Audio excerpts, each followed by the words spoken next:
Hai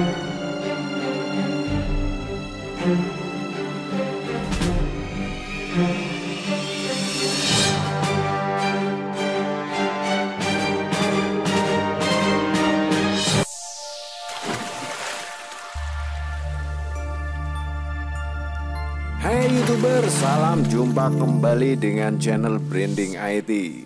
Videonya isinya daging semua bro.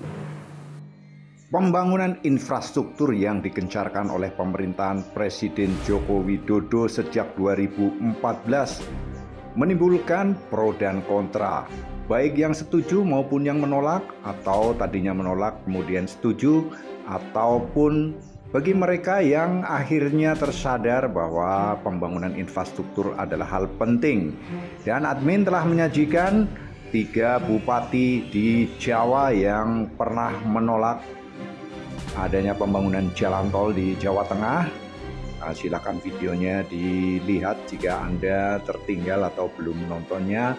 Kemudian juga ada bupati yang menjadi budak cinta tol ya. Kemudian yang ini adalah pembahasan bupati di luar Pulau Jawa, tepatnya di Pulau Sumatera, yaitu Sumatera Barat. Bagaimana kisahnya? Ikuti channel Branding IT. Sebelum berlanjut, admin persilahkan untuk Anda yang baru melihat channel ini atau video ini, silahkan bergabung dengan pencet tombol subscribe dan loncengnya ya.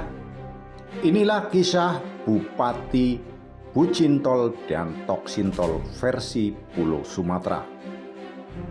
Yang pertama adalah jalan tol Padang Sicincin di Sumatera Barat. Para bupatinya dianggap toksin alias menolak cinta jalan tol terkait dengan lambannya proses pembebasan lahan yang ternyata juga sang gubernur dinilai lambat. Namun demikian ternyata dibaliknya adalah terjadi kasus korupsi berjamaah oleh 13 orang yang terdiri dari warga, ASN, dan wali nagari. Untuk lebih jelasnya silahkan lihat video dengan thumbnail berikut ini ya, yang ada di dalam video dan ada di playlist jalan tol.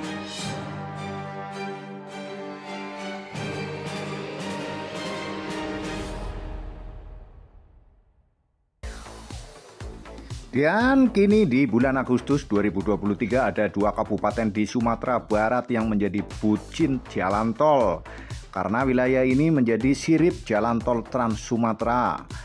Wilayah Kota Rendang ini tepatnya sirip tol Pekanbaru Rengat. 2 wilayah ini yang mengajukan adalah Kabupaten Damasraya dan Kabupaten Solok Selatan. Keduanya secara geografis jika ditarik garis lurus letaknya tidak jauh dari ruas jalan tol Pekanbaru Rengat. Para bupati ganteng dan salah satunya adalah kembar adalah Bupati Damasraya Sultan Rizka Tuanku Kerajaan dan Dasril Panin Datuk Labuan yang telah berkirim surat cinta kepada Kementerian PUPR, dalam hal ini adalah Basuki Hadi Mulyono, agar dibuatkan sirip atau sambungan jalan tol di kabupaten mereka.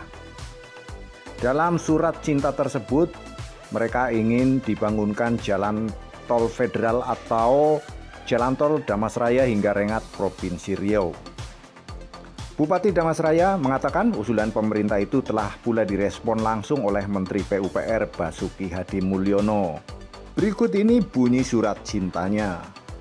Izin Bapak Menteri, kalaulah pemerintah daerah Damasraya yang berumur 19 tahun ini tidak disupport pemerintah pusat, maka akan lambat dalam memenuhi kebutuhan dasar warganya, terutama infrastruktur yang membutuhkan biaya besar sebagai daerah yang ekonominya masyarakatnya bergantung pada sektor pertanian dan perkebunan. Infrastruktur menjadi harga mati untuk itu. Nah, itulah ungkapan Sultan Rizka sebagai Bupati Damasraya dalam membela warganya agar nantinya warganya sejahtera. Surat cinta itu tertulis tanggal 11 Juli 2023 hari Selasa. Surat cinta serupa juga pernah dikirimkan oleh Bupati Indramayu yang cantik jelita. Bahkan kemudian selain dibalas surat cintanya juga dari Kementerian PUPR mengadakan panggilan telepon secara langsung. Bahkan permohonan surat cinta jalan tol itu akan dilaksanakan pada tahun 2024 terkait dengan jalan tol Pelabuhan Patimban yang melewati wilayah Indramayu.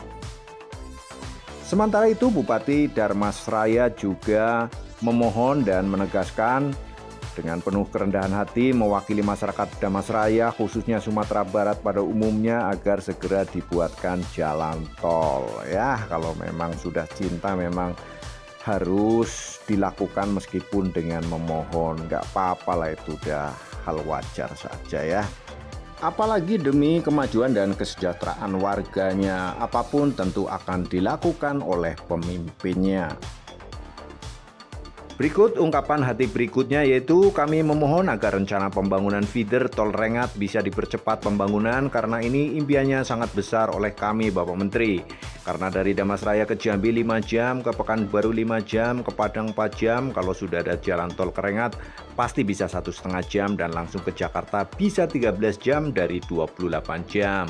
Mudah-mudahan yang baik kita dimudahkan oleh Allah Subhanahu wa Ta'ala. Amin. Melalui surat balasannya, Menteri PUPR Basuki Hadi Mulyono menjawab bahwa usulan pemerintah Kabupaten Dharmasraya ini dapat dituangkan dalam rencana umum pembangunan jalan bebas hambatan serta pemerintah daerah diminta memperbaiki rancangan tata ruang wilayah.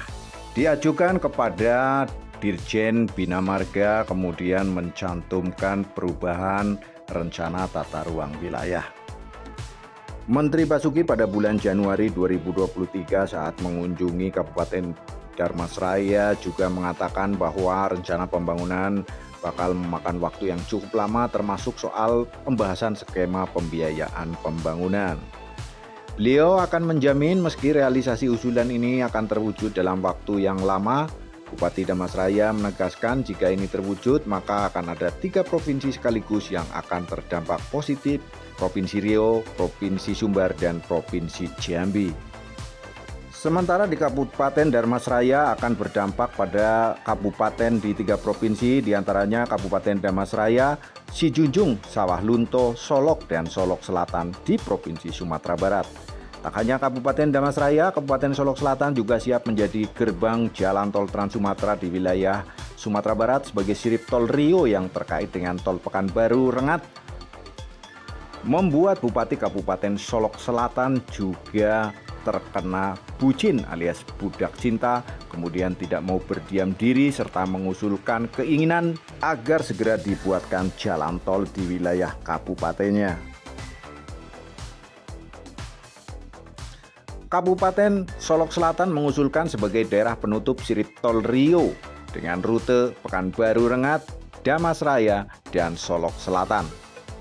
Jalan tol ini juga nantinya akan menjadi jalan tembus strategis yang akan menghubungkan Solok Selatan dengan 5 kabupaten tetangganya yaitu Dharmasraya, Muara Bungo, Kabupaten Kerinci, Kota Sungai Penuh, dan Kabupaten Pesisir Selatan akan terkoneksi dengan jalan tol ini.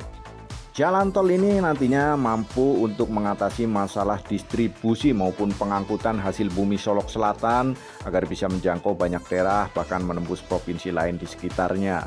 Bupati Solok Selatan Khairunas mengatakan kabupaten yang dipimpinnya memiliki potensi bidang pertanian, sehingga sayur-sayuran dan buah-buahan serta produk pertanian lainnya dapat dikirimkan ke provinsi Pekanbaru dan provinsi lain tanpa harus khawatir produknya menjadi rusak atau busuk.